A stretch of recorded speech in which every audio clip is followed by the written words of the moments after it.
My friend, all people, they can find me and they can call me. What make it public? Just add Debate TV and call me. Make it public. And this is not you.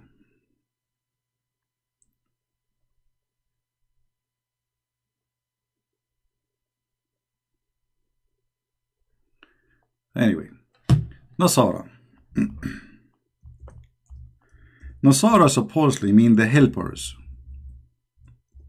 The helpers of Jesus.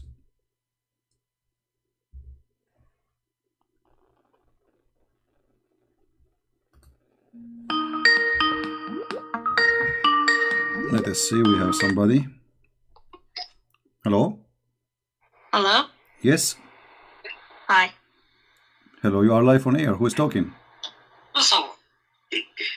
Hello? You are live on air. Mute YouTube, please. Okay. Doesn't the Bible talk about water? Yeah, the Bible talk about water, so then why are you making fun of Islam? the Bible says there is a water, if you drink from it, you will become youth and you will live forever. Yes. Where it says that? The fountain of life. Where is that? In the Bible. Where? Jesus talks about it. Where? Show me the verse. YouTube, please. Jesus talks about it. My friend, don't tell me Jesus talk about it. Just tell me where. I am ignorant. I want to learn from you. Where in the Bible it says there is a fountain of water, you drink from it, you become young, and you live forever? In Revelation 21, 1. Revelation 21, right? And verse 1. All right, read it for us. You read. No, I do not know. I'm ignorant. I don't know how to read. Go ahead. I want you to read it. Well, I want to see from you where you get this from. You read it for me. I don't see it there. Then the angel showed me a river of the water of life. You are talking. You are talking about Revelation chapter 21, right? Chapter 22. 22. Okay. All right. Read for us. Go ahead. Then the angel showed me a river of the water of life, as crystal, as clear, flowing from the throne of God and of the Lamb. Okay. Where in there it says this is a water, which is, if you drink from it, you become youth. Then if you drink it, what happens? Well, isn't it the Quran says we made everything living thing from water? This is the water of life. Everything is made from, every living thing is made from water. So the water which all of us, we have our life from as a source of life, is this water. However, this is a book of Revelation. This is about metaphorical things, not about real water. But if you want to take it as a water, nowhere it's there it says that this is a water. If you drink from it, you become youth and you will live forever. But what is the water of life? What happens if you drink life? The water of life, Jesus said, the one who drink my water, he will live forever, which means the one who accept me and believe in me, that is my water. Okay. And that's the same thing as the hadith you talked about. No, here we go. This is about physical fish. The fish was dead, and the fish, some water fell on it, and the fish became alive. And the prophet, his name is Al-Khadr. His name is Al-Khadr because he drank from that water, and this is why if he sit in any place, he make it green. This is why they call him Al-Khadr. Khadr meaning green. Okay. Yeah, so what we are talking about here, a real fountain of life, if you drink from it, you will be young and live forever. And in the Bible, this is about metaphorical thing, that the source of everything is God.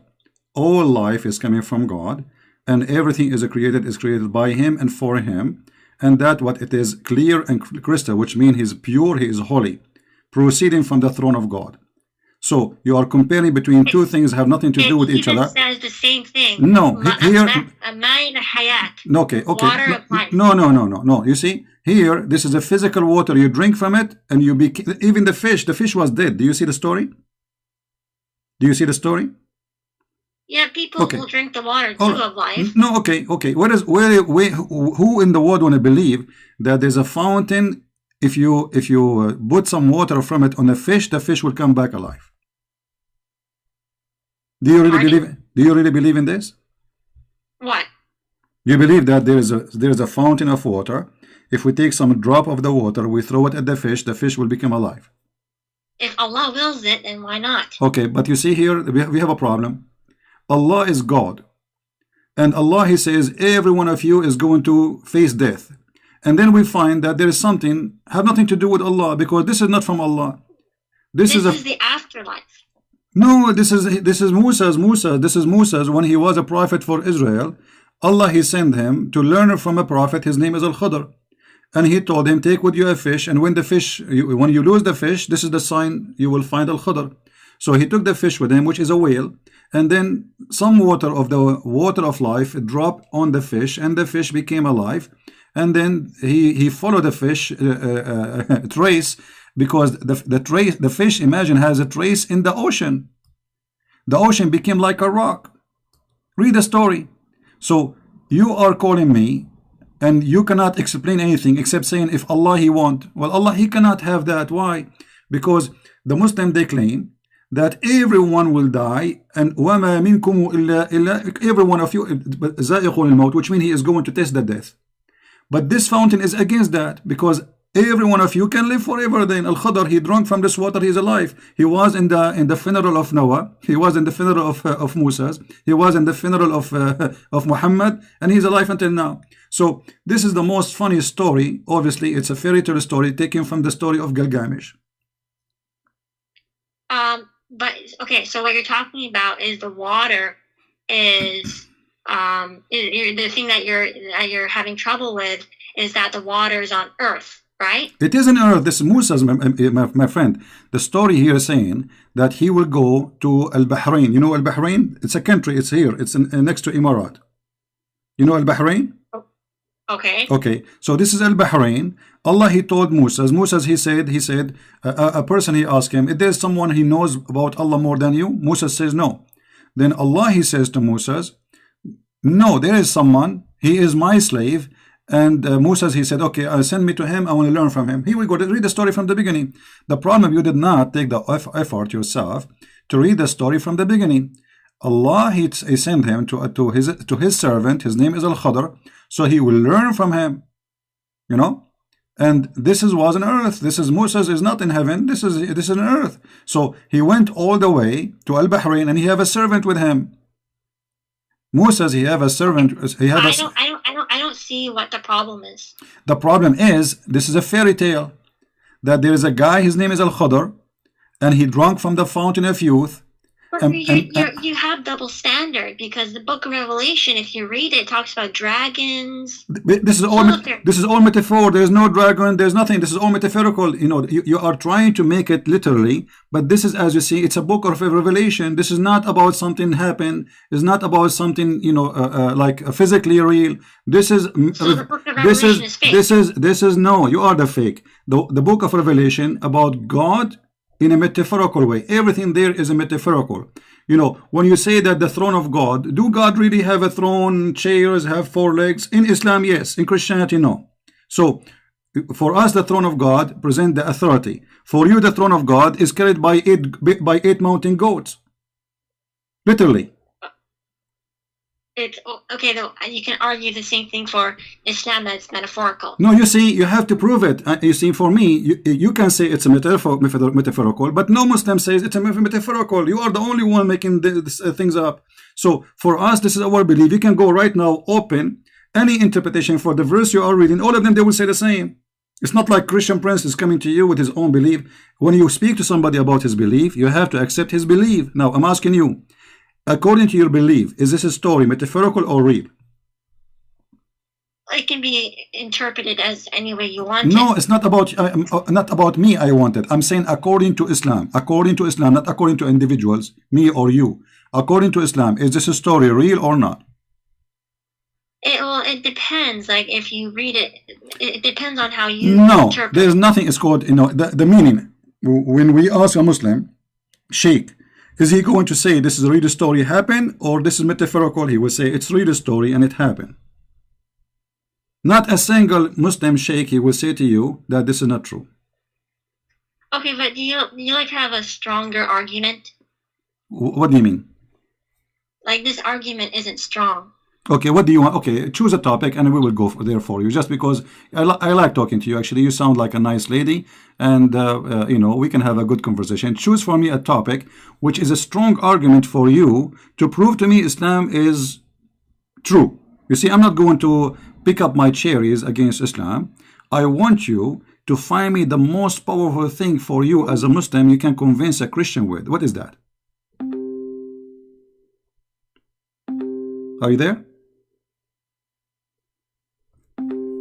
Look like we lost her. Hello? No, we did not lose her. What happened? Call me back, please, because I cannot see your name. Hello? Hello? Yes. Did you hear? Did you hear me what I said? No, sorry. Okay, I was saying I'm not going to pick up my cherries against Islam because, you know, I can say something negative, I can choose something negative. I don't want to do that. I want you, by your help, to show me something very positive, very good about Islam to convert all those Christians who are listening to Islam. Choose your best and leave the rest for me. We believe in one God. You believe in one God? Yes. So this is the best argument you have? Of course. Okay. Well, there is a church. There's a church in San Francisco. It's called the Church of Satan. They worship one God. His name is Satan. Secondly. Okay, but that's not God. Okay. How we know that Allah is God then? What is the proof that Allah is God? The Quran is a linguistic miracle. The Quran is full of mistakes, my friend. The Quran. How this Quran can be linguistic miracle? If you don't even speak Arabic, do you speak Arabic? I don't, but I heard Islamic Muslim scholars talking about how. Okay, look what the Arab they said about the Quran. The Arab were laughing at the Quran in the time of Muhammad. Is that true, or I'm making things up? They may have. Okay, so how it is a miracle, but yet the Arab are making fun of it? Because people try to deny God and try to make fun of him. But you just said that the Quran is a miracle. How they can deny a miracle like this? Look what they said in chapter 8, verse number 31. And when our hold on, miracles, they called him no Satan, problem, no problem. Hold on. When our verses, the Quran, are recited to them, they say, "We have heard this Quran. You know, we have heard it. If we wish, we can say the like it." It is nothing but it is nothing. Hold on. It is nothing but the fairy tales of the ancient. Why they are saying this is the fairy tale of the ancient? But they didn't produce anything like it. Okay, I will go with you guys. They did not produce anything like it. Well, Muhammad himself, he copied from the Arab Quran. And you know what? I'm not going to use source from the infidels. I will use Islamic source to prove my point. Is that okay for you? Okay. All right. Okay. So if Muhammad he took from the Arab Quran, that's mean Muhammad is a fake prophet. Here we go. Okay. This is your prophet. This is Sahih Bukhari, very Sahih. It says that Umar said, the Caliphate, I agreed with Allah in three things, or said, my Lord agreed with me in three things. I said, O Allah, the messenger, what that you took the station of Abraham as a place of a prayer. And also I said, O Allah, messenger, God and bad presence visit you.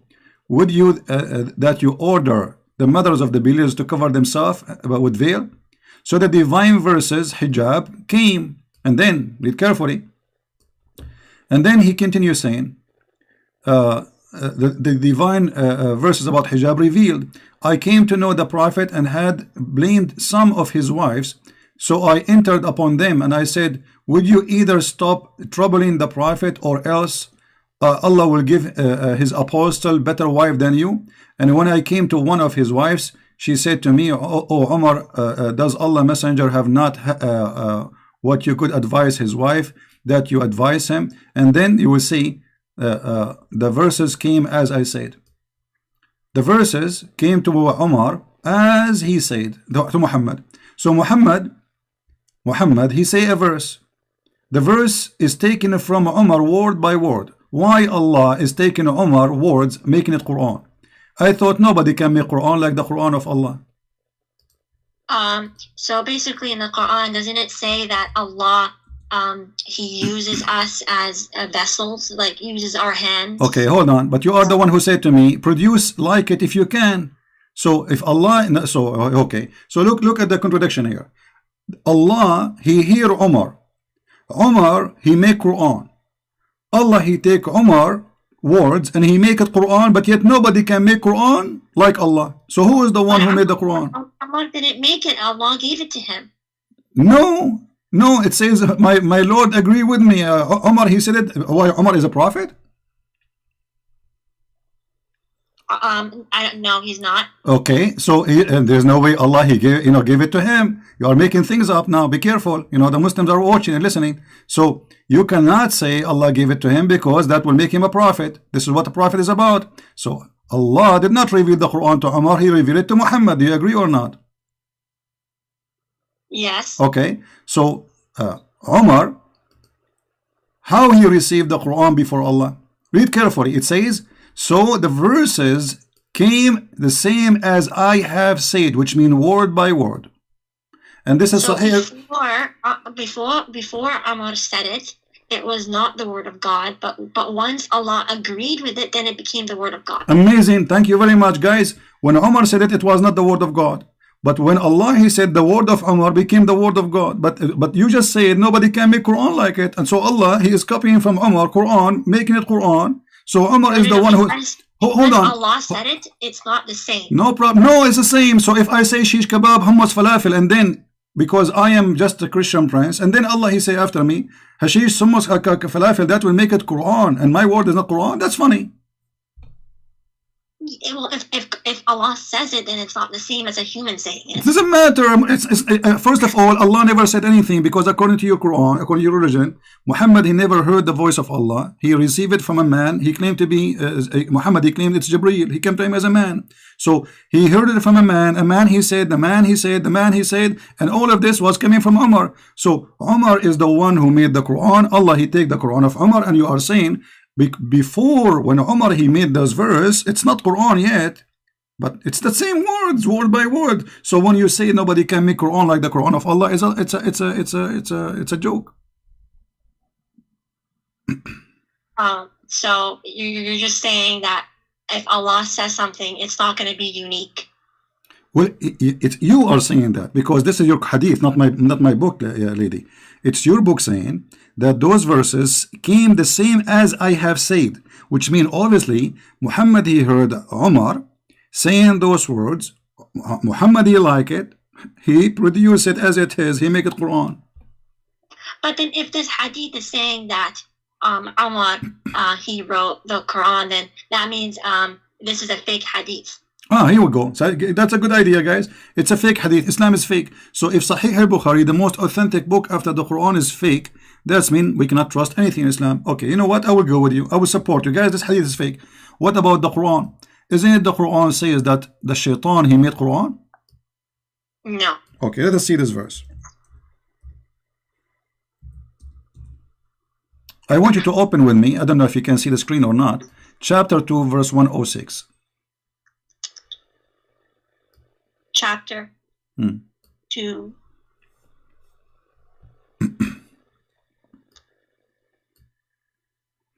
Verse 106. It says, okay, whatever verses or revelation we do abrogate or cause to be forgotten. Who is the one causing the Quran to be forgotten?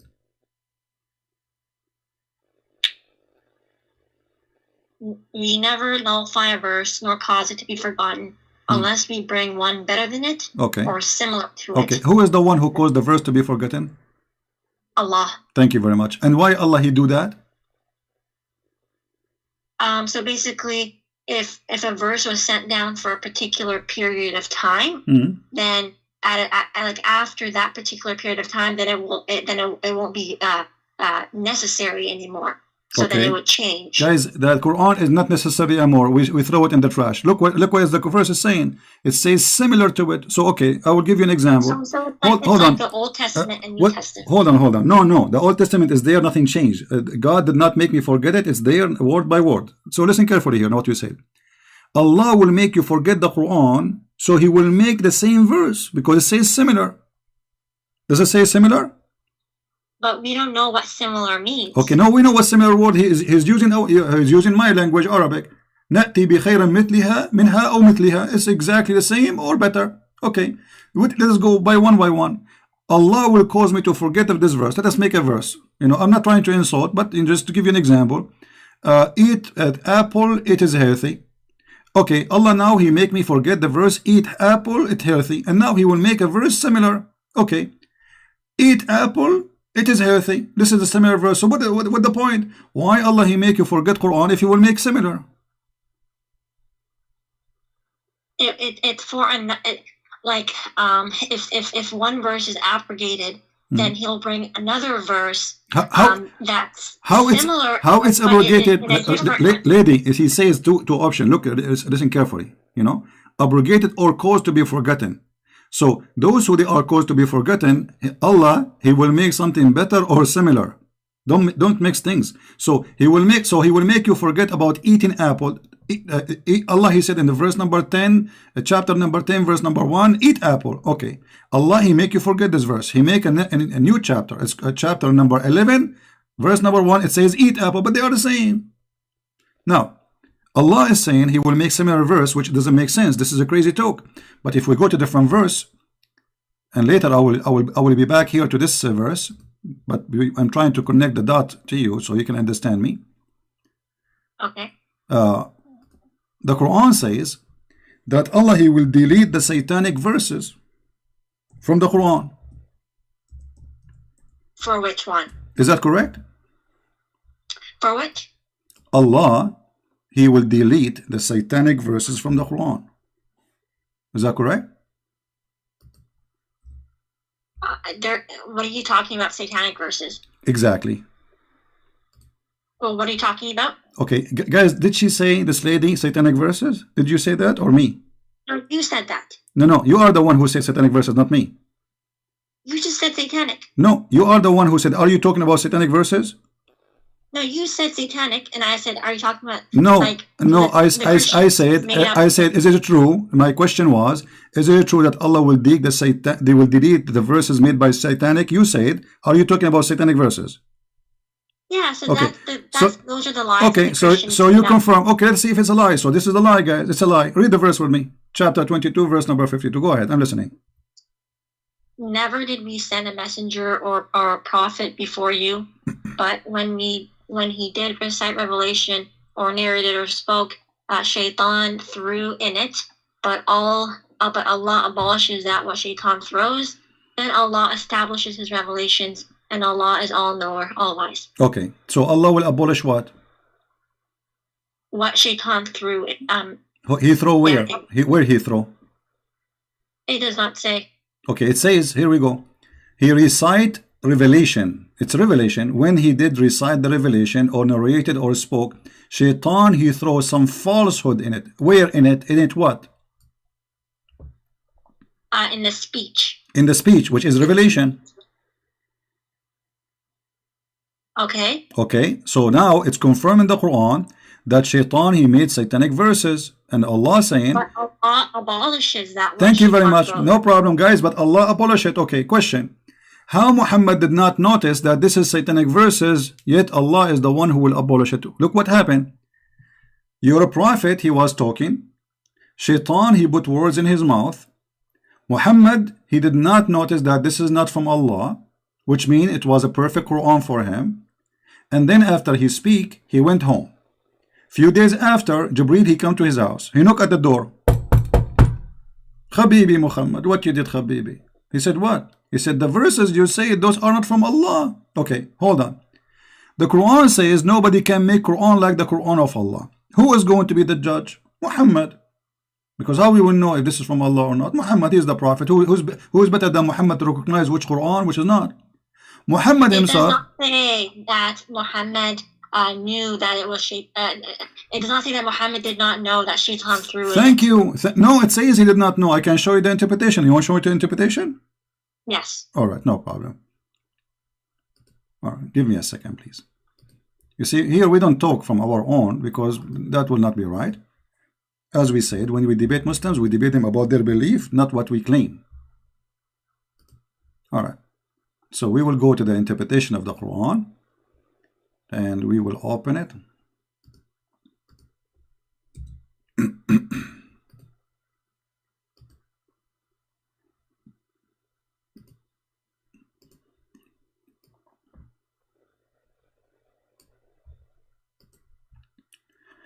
I will put for you in front of you the official government website of the Kingdom of Saudi Arabia. This is official. This is not like a website made by somebody who's a Christian or, you know. This is very official. Okay. And we will see what happened. Just give me a second.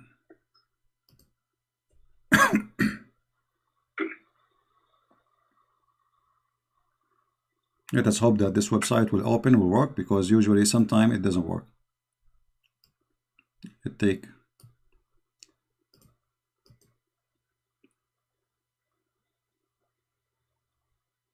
This is not like should.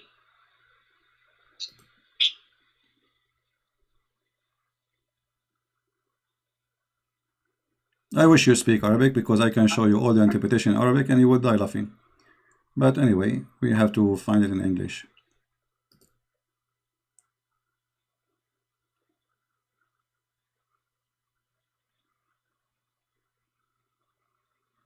Well, look like the website here is not opening, so I'm going to open it in Arabic temporarily. Enter the website open. All right. Okay. I will do it in an easy way, you know. I will search in front of you in Google. Search. But I don't think that that's the only interpretation for this. No, I will show you any interpretation you like. Anyone, all of them. Actually, here we go. This website have all interpretation in one page. All right. But I don't think any scholar would say this is the definitive interpretation for this verse. Well, we will see. I mean, well, no. What do you mean any scholar says? So are you saying you Muslims, every one of you make up his own mind about what he like? What, you know, he make up a religion? Do you have a religion or you have opinion? Well, yeah, there are different opinions, right? No, so you don't have a religion. It's called Islam. You have opinion about religion called Islam. Well, we follow what the like the scholars they study. Okay, and let us read together. Here we go. Finally, the website open so we can read. Would you please read for me the screen? I put it for you on the screen. Oh, it's in Arabic. No, now it's in English. I just moved. It's going to take maybe a second for you to see it.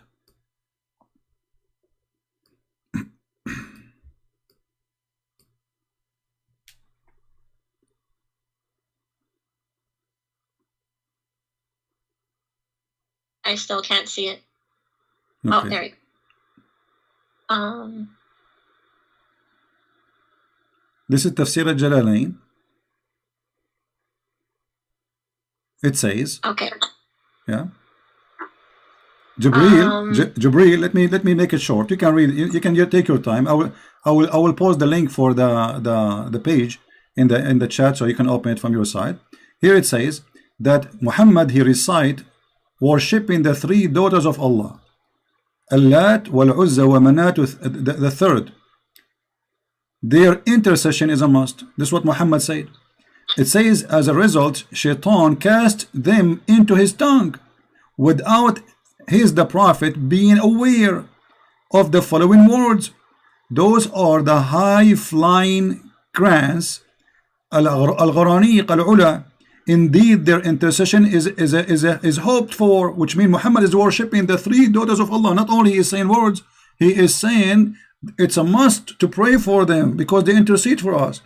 And so the men of Quraysh, where they are happy for this. And then Jibril, read carefully please.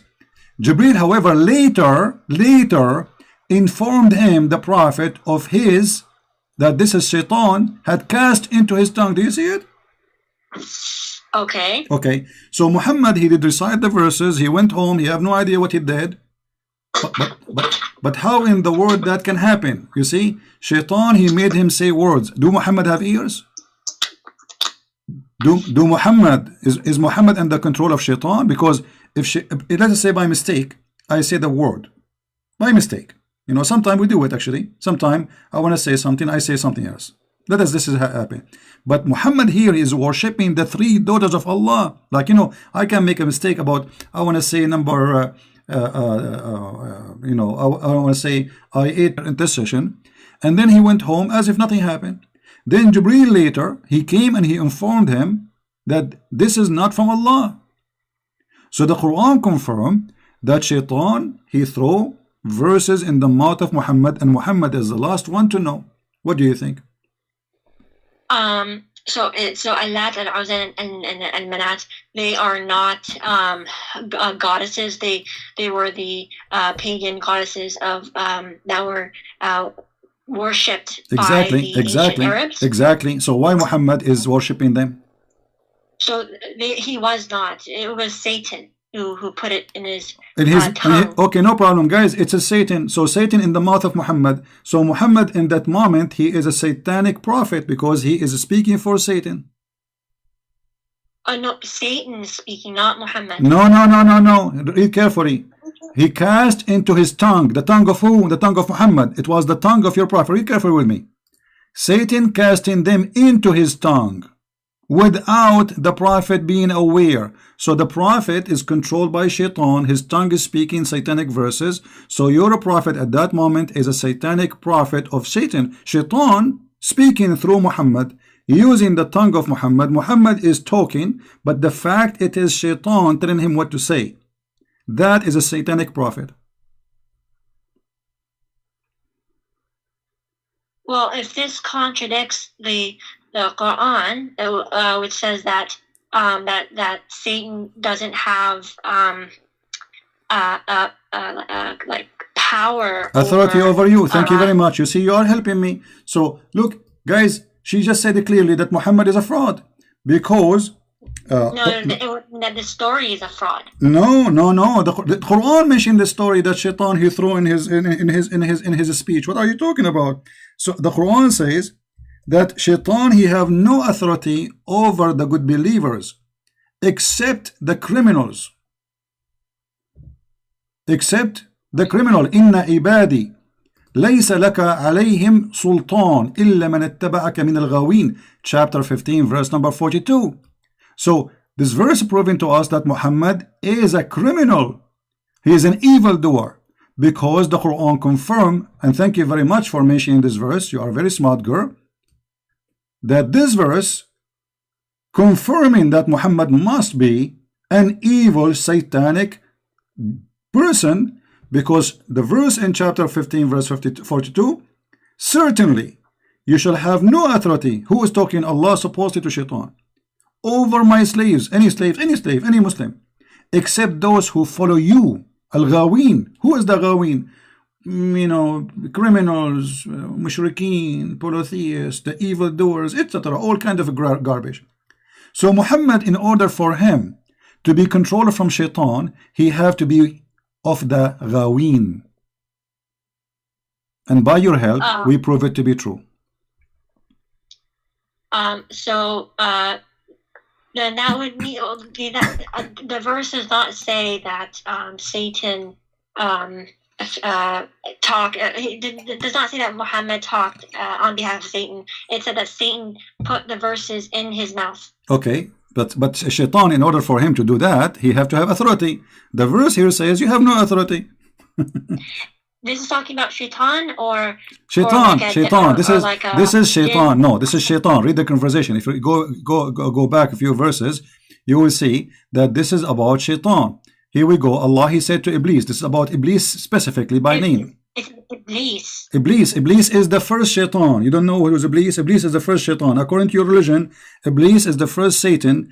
And when he came to the earth, Allah, he gave him a penis, and excuse my language, he gave him private part of a male in the right leg, and a private private part of a female in the left leg. So when he shake this with this, he entered this into that, and then he laid 10 eggs. And I can show you the interpretation.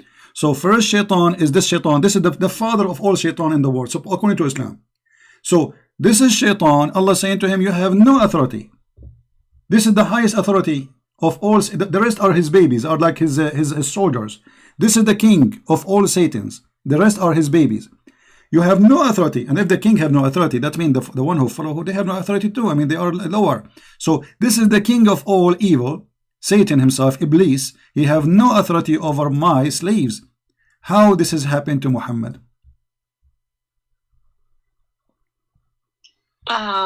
So this says Iblis, not Satan. No, Iblis is the first Satan. Iblis is the father of all Satan. So when this says that Iblis has no authority, does not say Shaitan has no authority. Lady, Iblis is the highest authority of Satan because he is their father. He is the king, their king. So if the king cannot do it, the one who is lower than him, he can do it.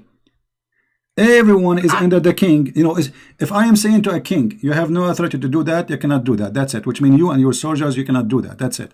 So Shaitan, he cannot do that. Okay, then if Muhammad, as you say, was this, then why did he give to the poor, and why did he give? Before we go there, lady, I like your response. Before we go there, I want to mention something. You see here, when we say that Muhammad, he made this verse, or the Quran saying this verse, any satanic verses he throw, I will take it off. How I know that this verse itself is not made by Satan? The Muslim, they start complaining. They said to him, you said to us, you worship Allah alone. Why you did say the three daughters of Allah? So Muhammad, in order to cover himself, he made this verse says, never we send all messengers before me happened to them. But this is not true. Never happened to Moses, never happened to Isa, never happened to any prophet that Shaitan, he put satanic verses in their mouth. And this verse, there is no way it can be from God, because God here confirming, which is according to the Quran, his God, that satanic verses was given and he will take it off. But this is obviously Shaitan. Shaitan saying, don't worry, this verse we will take it off. Here we go, we will take it off. And any verse Shaitan he gave to Muhammad, we will take it off. But how you can trust Muhammad after now that this verse itself is not coming from Shaitan? If Muhammad he got Shaitan verses first time, he can get it second time. Where was Allah when Muhammad received satanic verses? He was asleep.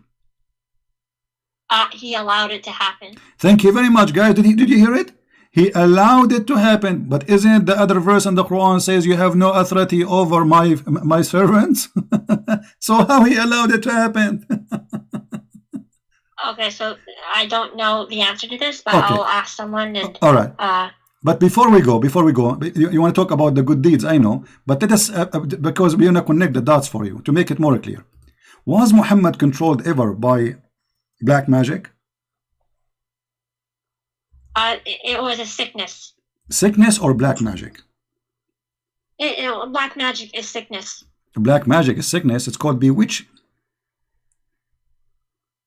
How that is sickness? Is that a sickness? You take drugs for it? You take aspirin, so or sick for some time, and then after he was healed by Allah. Okay, but is it really sickness or black magic, which is the Shaitan? Black magic is from humans. They perform the black magic. No. You see, the black magic, the first one who taught black magic, Allah, he opened a Harry Potter school in the Babylon Tower. Is that correct? It was with the two angels. Yes, the two angels, and then the two angels they taught the shayateen too. Read the verse, chapter 2, verse 102. Allah, he sent two angels, Harut and Marut, and they opened Harry Potter school in the Babylon Tower next to Saddam Hussein house. And then they teach magic, and then this is in the Babylon. And then Shaitan, he used those magic to harm people. You see, they followed that. It did not say that the Shaitan. Read it. Okay, Shaitan was teaching men. No problem. It says they followed what the Shaitan, the devils, gave them falsely of the magic. Do you see that shit on the screen? This is your Quran. This is your Islamic translation. The men did it, not shaitan. Listen. Does it say there? They followed what the shaitan, the devil, gave out falsely of the magic. Does it say that? Yes. Okay, yes, thank the you. men did it, not the shaitan. Okay, the man did it. Guys, the man did it. The man did it. Okay, but the man did it. Did what? Do black magic. Okay, what is a black magic? It's like evil power. Evil power. We go back to zero. You are the one who mentioned to me that Allah, He said to His servant that you it's have. The same black magic in the Bible where the Pharaoh turned the stick into snake. No, you see, this is not a black magic. We don't believe in black magic. In the Bible, is speaking about that the magic of Moshe, overcome the magic of the Pharaoh, which mean for them they thought that this is a magic. For us, this is a miracle of God. This is not a magic. We don't believe magic is a lie. So here, you Muslims believe in a magic. And the one who taught the first school is Allah. Why Allah is teaching magic? Do you know? It's to test mankind. Thank you very much. Allah is testing Muhammad? Why not? Okay. By doing what exactly? How He tested him? What the black magic did to Muhammad? Let us see how this test work. It shows if he still stays with the faith. Okay. But look what the magic did to him. Did not affect his faith, affect his private part. Read carefully with me. The prophet continued for such and such period of time, imagining that he had sexual intercourse with his wife, but in fact he did not. Is that the faith in Islam? Is the private part of a man? Is Muhammad religion in his private part? Where does it say that? This is Sahih al-Bukhari, and this is the hadith number I'm showing you on the screen. The prophet continued for such and such a period of time, imagining that he had slept between two brackets, has sexual relation with his wives, and in fact he did not. Why Allah doing that to the Muhammad private part? What does this have to do with the trial of religion? The guy still he is a prophet, and now he imagined himself doing things, so he lost his mind. And this is Sahih al-Bukhari, hadith number 6063. And this is not only for sex, for everything. So look what you are saying to me. Allah, He allowed this to happen. Allah, He sent two angels to open a school to teach black magic, and black magic will be affected the prophet, and the prophet will start imagining that he had done a thing, but in fact he did not. Which means the prophet, he lost his mind. And now we need to ask ourselves, if the prophet, he imagined things, how we can trust that he saw angel, he heard the angel talked to him. The guy, he lost his mind. He's crazy. So the reason why we can trust is that the Quran gives an evidence that no mankind can produce something like it. We just showed you that Umar and Shaitan, they produce. What do you want more? We just showed you that. How you repeat the same thing? I just showed you that Umar, Muhammad copied from Umar many verses in the Quran, and here we go, Shaitan, he is making Quran, and Muhammad the last one to notice. And the verse about Allah will delete the satanic verses, maybe this one too is from Shaitan to make us relax and will not go over it. And here now we find that Muhammad is a crazy man. He lost his mind. Listen, if I say to you, lady, I do not know your name. I want to speak to you really with respect, but I want you to listen to me carefully. If I say to you, let's say you are a doctor, and I am a person coming to you. I say, okay, my name is a Christian. I imagine myself seeing somebody talking to me. What you will say to me? Be honest. I imagine, and it's true. I imagine. It's not true, which means it's not. I don't see anyone really. I'm imagining. What do you think? What do you say to me? What is your opinion as a doctor, as somebody educated, smart, and I need your help? I imagine myself speaking to people, or even making a relationship with my wife, but in fact it did not happen. What you will say to me? What happened to me? So it depends. So if it could either be like a natural explanation, like schizophrenia, okay, or anything like that, or it could be supernatural, like a divine test, or from Allah or jinn or something like that. Okay, hold on, guys. It can be that Muhammad, he have two different personality and he is mentally ill, or it can be that it is a trial from Allah. Okay, hold on. Hold on.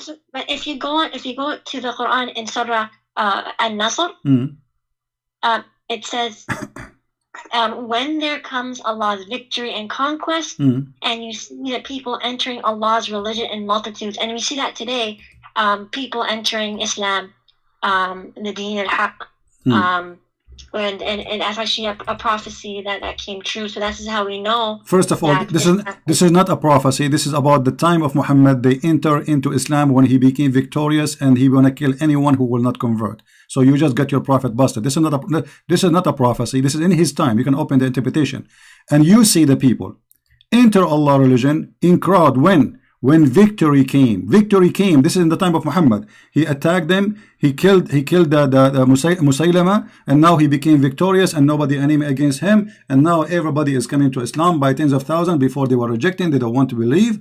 And then when Muhammad died, everybody left almost. And then they start the war of apostate to force them to go back to Islam. And you know the story, I'm sure. Now, so this is not a prophecy. This is a stupid prophecy, because this has happened in his time. How this can be prophecy?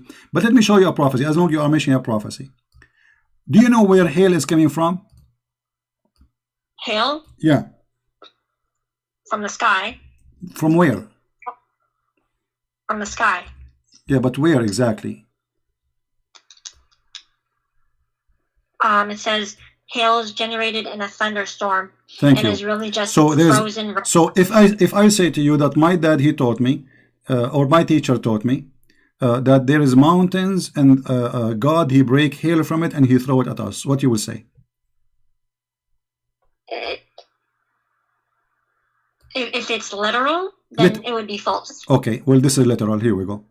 This is your prophet. He's talking about how the rain come and how the hail come, and he is saying that, and look, the Muslims, they try to cover the shame. They say sky hail like mountains. There's no like, there's no similar to mountains. It is from mountains. And let us open the interpretation just to show you how Muslims, they try to translate, a specific translator, how to try to fool poor people who don't understand Arabic. This is the tafsir. You see, I'm reading your Islamic website just to show you how the shame work. I feel really sorry for those Muslims, like this lady. I can tell she is a good lady, you know. She is a victim of the lies. Chapter 24, verse number 43. In front of your eyes, I will do the read interpretation. 24:43. Remember, here we go. This is the official government website of the Kingdom of Jordan, and the reason I'm using it because it's in English. They have English translation. That's all. Otherwise, all websites are the same for me. Let us hope it's going to open, because this website sometimes it takes time to open.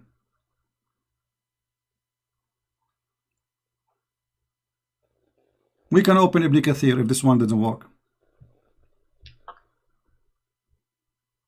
Let me go to Ibn Kathir, hold on, because this one taking forever.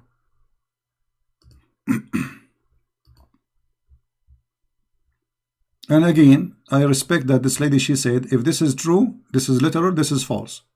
This cannot be from God. I respect that on you. And I hope that you will stand with your words, and I believe you will do.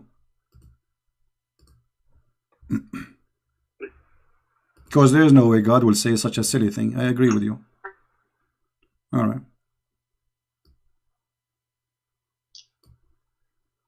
Let us go and see.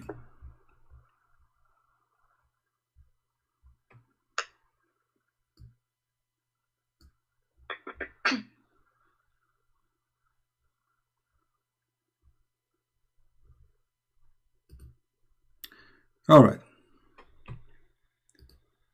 Look like this website start working again, so we will use it. Thank God.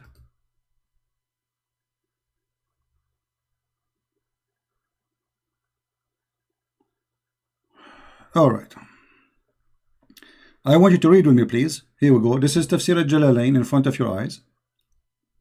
Haven't you seen God, blah, blah, blah. And then he says, and he sent down from heaven out of the mountains min jibalin, min is extra, that is therein, in heaven, fiha, substitute for min, etc. I know, try to explain Arabic. From the heaven, with repetition of genitive preparation, hail, and he sent down, and he submit to those who he don't like. Okay, So Allah, He sent hail from mountains in heaven. Let us see different interpretation. Maybe this one is not clear for you. Let us see Ibn Abbas, the cousin of the Prophet, the highest of the scholars of Islam, the one who Muhammad, he prayed for him to be the ink of scholars, Hibrul Ummah.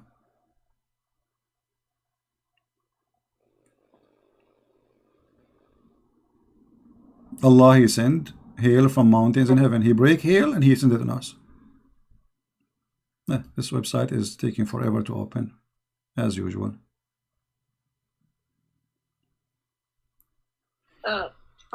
I should make a donation to the King of Jordan so he can get a better hosting website. You know, like, come on. This is Tafsir al-Jalalain. Yes, this is a Jalalain. And remember, any tafsir you see in English is far away from the tafsir in Arabic. In Arabic, it's totally different because in English they try to make it nicer. Huh? Are you going to put up a tafsir Ibn Abbas? Yeah, I'm trying to open it, Ibn Abbas, but it's Ibn Abbas. Scholars have debated whether it's reliable or not. Okay, what scholar is your choice? You can do Ibn Kathir. Okay.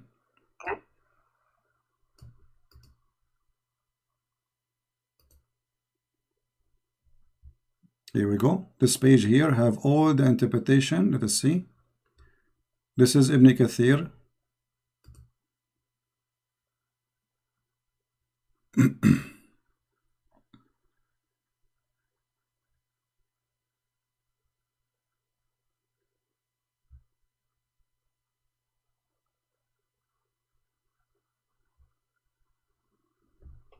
So do you agree with Ibn Kathir?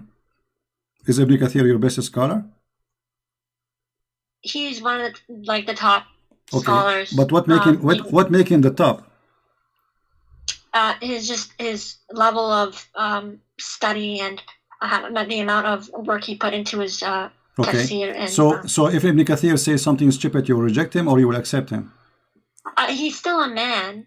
We don't accept everything he says. Okay, but so who is the one who is qualified to explain the Quran for you? Because I'm trying to be fair with you. Can we accept Ibn Kathir for anything, or only it's a mood stuff? Like it's depend what you like.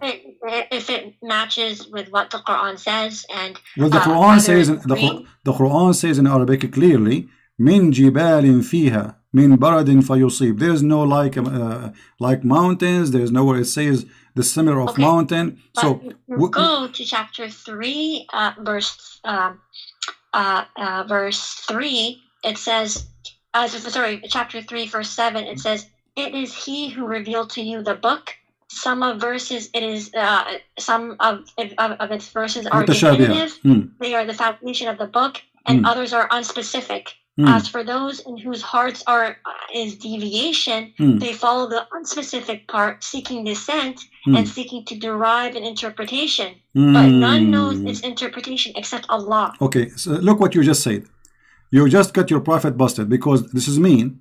Muhammad saying that I say things nobody can explain save Allah. So why he say it to us? If this is a message to be given to us so we can understand about God, and then there's nobody will understand the message of God, so what the point of this message of God? Yet you are saying that this Quran have a lot of verses with its mutashabihat, and the purpose of them to make us sick. I thought the Quran is a healing book for the believers and for people to believe. So how this book is going to heal me, but it's full of things which can be making me sick. So this cannot be from God. This is obviously from Shaitan again, because God will not send me a book to fool me and to make me sick. Read carefully what you just said. Some of the verses, nobody knows their meaning save Allah. What the purpose of them? What the purpose? That those, it's to seek fitna. Seek fitna. But look here in the between translation, this says the polytheism. That's false, because the one who believe in the Quran is the one who will have the fitna, not those who don't believe in the Quran. The one who don't believe in the Quran, he will laugh at it. Those who believe in the Quran, they will not understand the meaning of the verses, so that will make them having sickness. What kind of God he says such a thing? Same time, So, If so we, would you say that you understand every verse from the Bible? my friend, I understand God, he speaks to us. The Bible is a private message, which means every word Jesus he speak to you as a person, which mean you have your own life, you have your own experience, you have your own ability, and God he speak to you, he go down to your level. The Bible is not a book you're saying you know, jingle bells, jingle bells, jingle bells all the way, and then nobody understand what he's saying. The Bible is a message to you, private message, so you can go and read any verse Jesus said, you will see how amazing it is. So then why are there like Catholics, Protestants, and Orthodox? Well, if God speaks to them the same way? well, that's a wonderful question. Still, that will not change anything, because being different will not make us not a Christians, because being different will make us, Jesus said, whoever believe in me will go to heaven.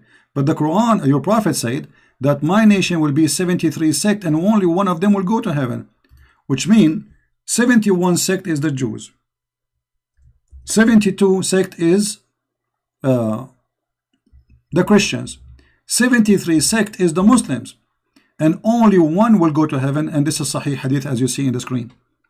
So the most divided belief, according to your prophet, not to me, is Islam. So if your argument why there's a Catholic and Protestant, still Christianity doesn't make any difference. Whoever believe in me and I will live. In Islam, no. There's 73 sect, only one will go to heaven. Which one? Is the minority. Because Muhammad, he says, بدأ الإسلام غريبا وسوف يعود غريبا. Islam start as a small strange religion and it will end as a small strange religion. Few only will believe. And as you see, only one small tiny sect will go in heaven, the rest will go to hell. Now, which one? Each one of them says, I am the one who will go to heaven. And the funny, you just quote for me a verse from the Quran saying that Allah, he puts sickness in the heart of the Muslims, so he will divide them and make them sect, and then only one will go to heaven. What kind of God? That's the Quran says that happens to the Christians. What is that? What is that? Say again. The Quran says the Christians will be divided. The Quran? Okay, hold on. Let me show you what the Quran is saying. The Quran is saying that Allah will spread hatred and enmity between the Christians so he can divide them, correct? Is that true? Between them. Yes. Who is the one who will spread hatred between them? Allah. Thank you. So what shaitan do for living? If Allah spread hatred between us, what shaitan is doing for living? What is the job? What is the job? Allah does it. Allah does it by sending Satan as a trial. Okay, so shaitan, he worked for Allah, and Allah is the boss. Thank you very much, guys. We have the big boss. Even the Bible says that. Hold on, no. You see, first of all, you are making things up. It says the verse. I can show you. Hold on. The verse saying, and from those who call themselves Christians, we took their covenant, but they have abundant good part of it, a message, etc. So we planted among them enmity and hatred. Where it says that Allah, he sent shaitan. It says we. Yeah, how he does it is by sending shaitan. Okay, do Allah want us to convert to Islam, or he want us to stay Christians and be wrong? He wants everyone to convert to Islam. Okay, so how this will work if you are spreading hatred between us and enmity until judgment day? How that will help me to become a Muslim? It's because the Christians, their hearts are stone. Okay, but this is not the Quran saying. The Quran saying the most close to the Muslims is those who they are the Christians. This is contradiction. But the Quran says you can't take them as people who protect you from war. Exactly, you cannot take them a friend because Allah is shaitan. He don't want you to be a friend to me. So Christ, he said to me, pray for the Muslims, love the Muslims, be good to the Muslims. Allah says, don't be friend to the Christians, don't be nice to them, you know, kill them wherever you find them. Even your prophet, he said. Well, let me ask you, if you see a Christian in the street, are you going to push him in the mud? No. Why not? That's that's not what Islam teaches. But is that like because you are a good person, or because it's not Islam teaching? What Islam teach you? it's to respect all religions and beliefs. Okay, I'm going to commit suicide if you can show me where it says that. Here we go. This is your prophet saying, if you see a Christian or a Jew in the street, you have to force him to walk in the sewage. You have to harass him and you have to force him to walk in the sewage. Don't greet the Jews and the Christians. Don't. Maybe during war. No, this is in the street. People walk in the street. This is what war? People walking in the street. This is war. People walking. Where is the background of this hadith? It doesn't matter. People walking in the street. I am walking in the street and I am a Christian.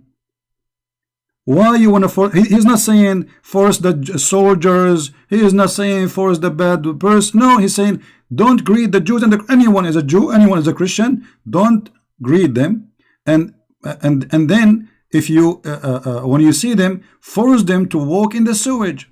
What kind of a prophet this prophet is? And you are the one who said this is against Islam. That's during war. My friend, you are always in war with the Christians. You just read for me the Quran saying Allah will spread hate and enmity until judgment day. So you are saying to me, you know, no, you see, you are now trying to cover up for your prophet. In the beginning you said this is disgusting and now it's okay. So you are saying during war, if I go right now to Indonesia and I'm an American citizen, we can force the Muslims to walk in the sewage. This is what you are saying. Allah won't give you that power. So it's okay for you now to force a Christian to walk in the sewage. Allah gave you the power. Okay. Suddenly it became an okay. When I asked you, you said this is not good. Not good. If it's during war, then where it says during war, where it says during war, it says if you see them in the street. What war? Yeah, so they're your enemies, right? They are walking in the street. What enemy? Living with you in the town. Where does it say that? Well, they are walking in the street. They are greeting you actually. He's saying don't greet them. Don't greet them. Somebody in war, he will greet you, say to you shalom. Don't you see? Don't you read? Do you know how to read?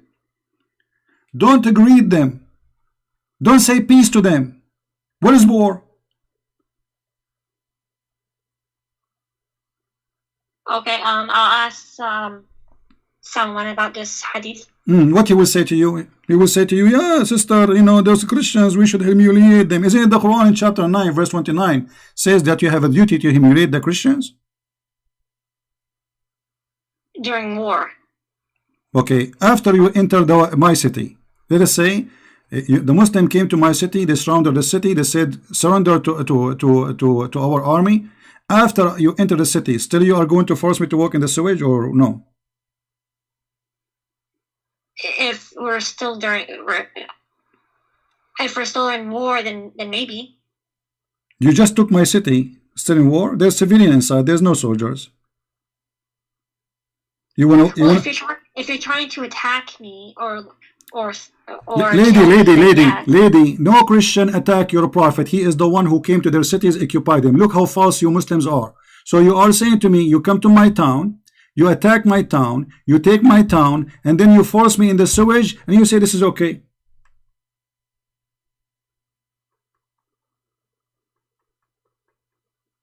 Yeah, I don't know about that. Okay, let me. You know what? I will give you a good chance to defend your cult. You said to me the Quran proof. Until now you gave me nothing proving the Quran to be from God. We showed you that Umar making Quran, Shaitan making Quran, and Muhammad, he have no idea what they are saying. And even you gave me a clear proof that the Quran full of verses nobody knows what they mean because Muhammad obviously is a thief. And why Muhammad you do not know? Even Muhammad do not know what the meaning of the Quran. Have you ever heard of a prophet you do not know? As an example, the Muslim, they claim that the Quran full of scientific verses. Is that true? The Quran talks about the Big Bang. Okay, the Big Bang. Guys, the Quran speak about the Big Bang. Okay, guys, the Quran speak about the Big Bang. So Muhammad must be a liar because Muhammad, he said the following. You see how many Muslims you help me to expose your prophet? How many Muslims will leave Islam today? Let's see how many. This is your prophet explaining the Big Bang, which you are claiming that Islam is speaking about it. Muslims fabricate stories. They lie to themselves. With my respect to you. Look what your prophet said. Who said that? Your prophet, not me. How Allah created the earth and the heaven. Read with me, please. Do you see the screen? I see it, but it's not up yet. All right. This is your prophet, and this is Sahih Hadith. This is Sahih Muslim. Allah exalted the glorious, created the clay on Saturday. The Big Bang says Allah He created the clay on Saturday.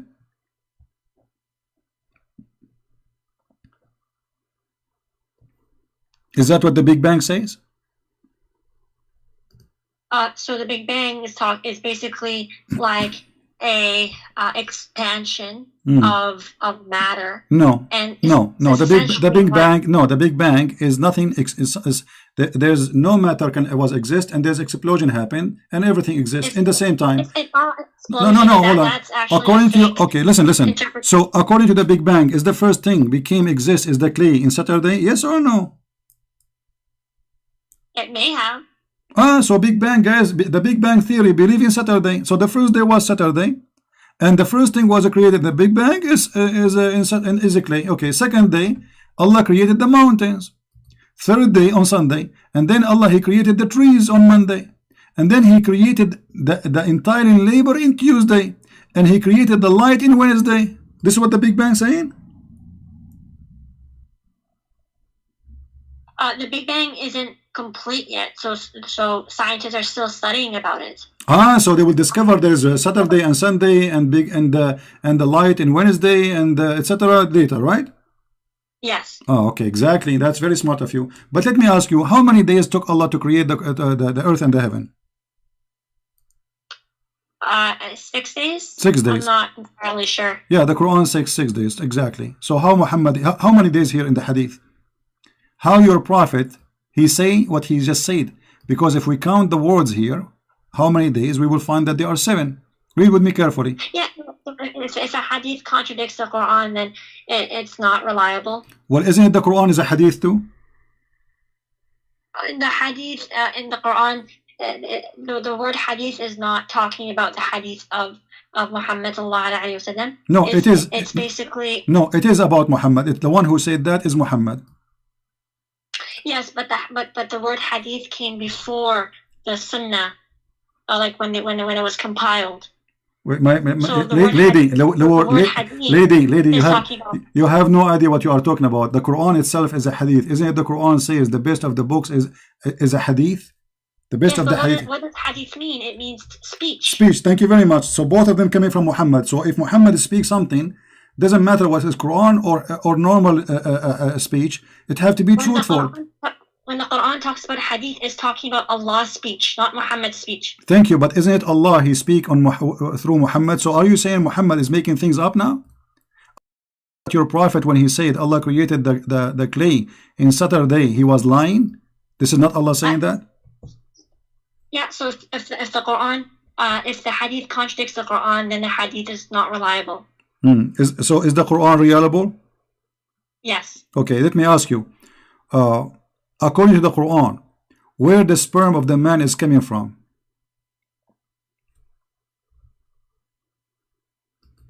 I'm not sure. What do you think, according to science? I'm not a doctor to say, sorry. But you've been in school before, no? I have, but I'm not a professional. Aren't you a lady, adult? I am. Okay, so now maybe I don't know if you are married or not. So you never heard where the sperm of the man coming from? Well, I have an idea, but I'm not sure. Okay, what is the idea? What is the idea you have? We are talking about science now. There is no shame. So where is the sperm is coming from? Well, firstly, sorry, what? Where is the sperm of the man coming from, and what the sperm will be? The sperm comes from the male genitalia. Okay. Is it coming from the testicles of the man? And around it? I'm not a doctor, so okay. I wouldn't know. According to the Quran, the sperm of the man is coming from the back.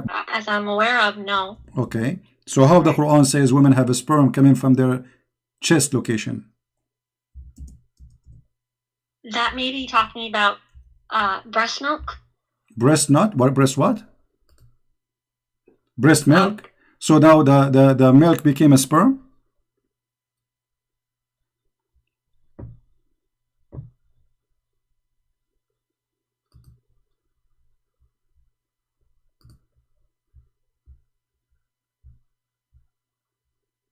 I will open for you your favorite scholar, Ibn Kathir, the one you like.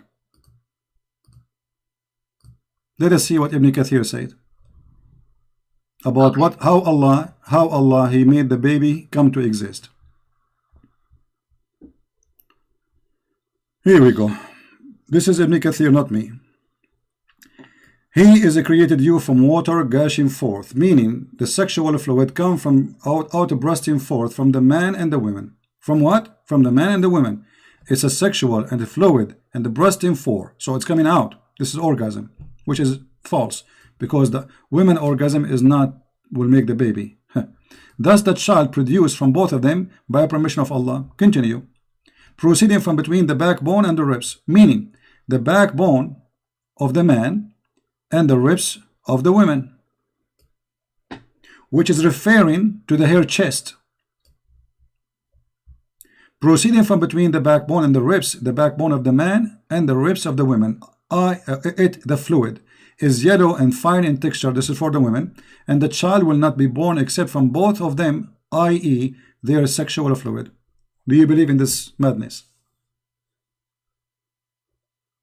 Again, I'm not a doctor to say whether this is right or wrong. Okay, I will give you 10,000 years to search the internet and you will find that this is nothing but garbage. There's no way this can be from God. A man, he claimed that women have orgasm and that yellow fine texture will make the baby.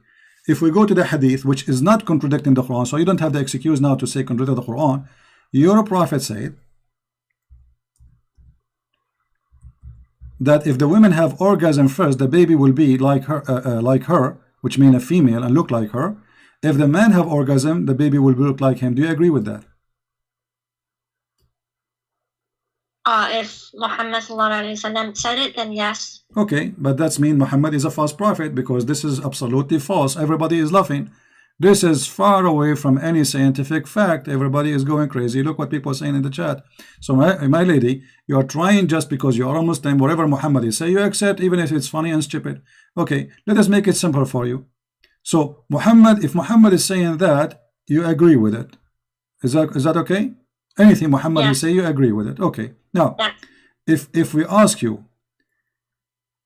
in the heaven of Allah,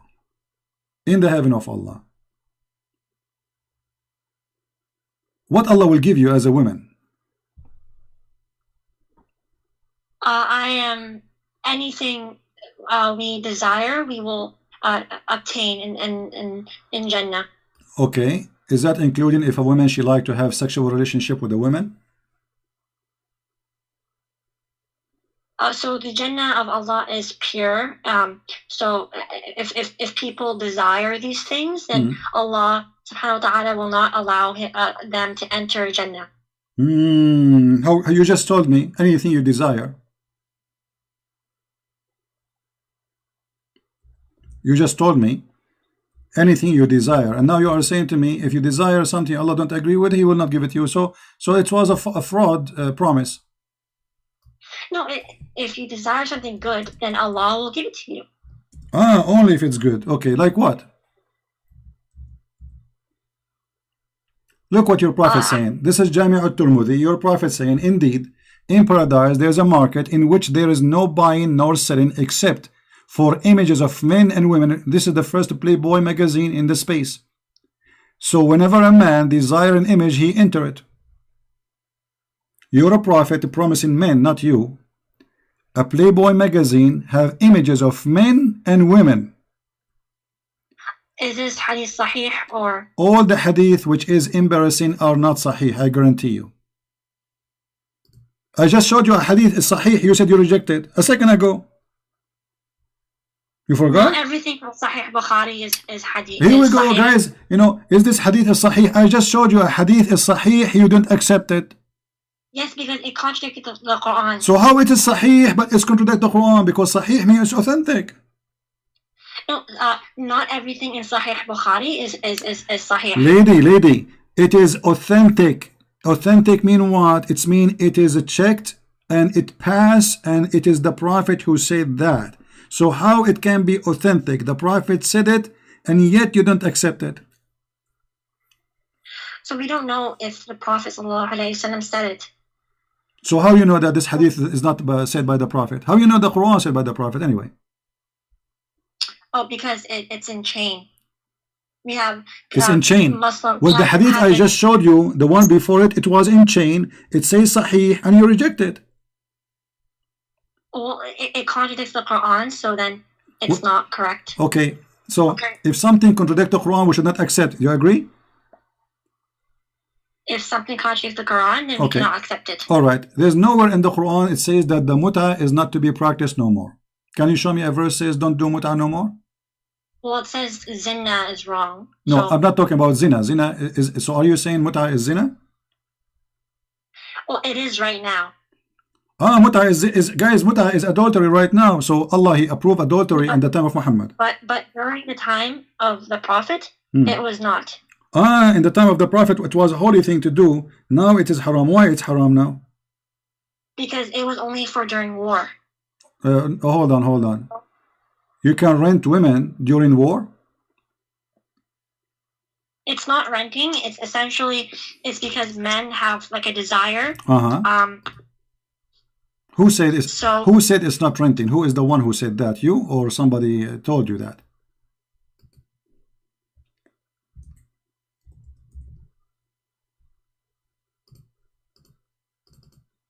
I'm not. I have to.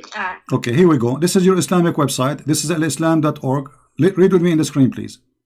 This is your Islamic, website written by your leaders. Explain to us al-muta, the pillars of muta. It says here that muta is a kind of rental. It is kind of what? Rental. In defining rental, read carefully with me. This is not me talking. This is you, Muslims, talking about the muta. Let us see how Muslims they rent muta, rent women. Allah, He is allowing Muslim to rent women. Muslim women are rented by Muslim men legally, and she is saying it's okay in at that time of Muhammad. It says in some work special term is applied to women who participate in muta. Musta'ajara, which mean rented women. Muta is considered as a kind of rental because in general, a man's basic aim is kind of marriage is sexual enjoyment. So you are saying to me that your prophet, he was in war. He allowed Muslim women to rent themselves to men to have boom boom with them. And that is okay.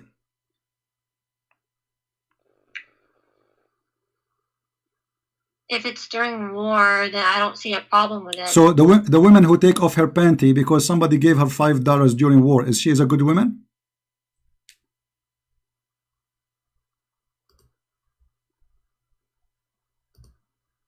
I do not know. I have to ask. You see, I will go with your answer, which is I find it very silly.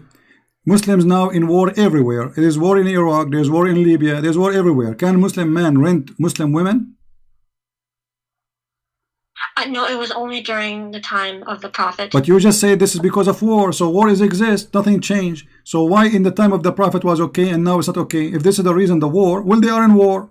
There's war in Iraq, there's war in Syria, there's war in Yemen, there's war in Egypt, there's war everywhere. So I can rent women or I cannot? I'm not really sure, so I can probably ask someone and then I can tell you what they told me. Okay, let me ask you. The Shia, they still practice muta. Why? And the Muslim Sunni, they are not practicing muta. Why? The Shia don't accept the hadith that.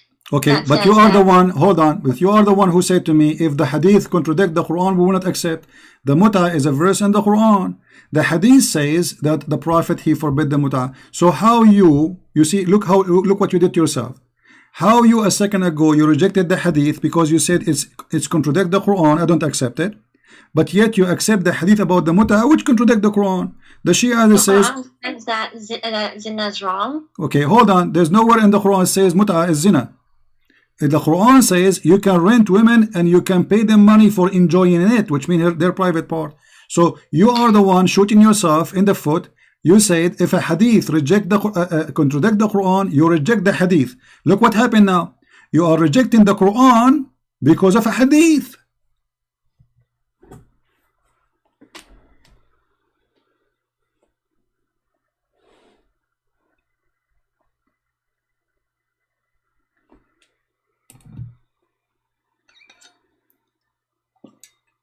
So when the Quran says something and the hadith says something different, then you have to reject the hadith. But the Quran does say that zina is wrong, and so that hadith is supporting zina. No. You see, don't fabricate things. First of all, if Allah says you do muta, how you can call this a zina? Shame on you. With my respect to you, and the other one insult. You are insulting Allah now. Don't do that, please, in front of me. That's haram. If Allah says you do muta, and now you are saying muta is zina, so you are saying to me that Allah in the time of Muhammad says do zina. She hung up.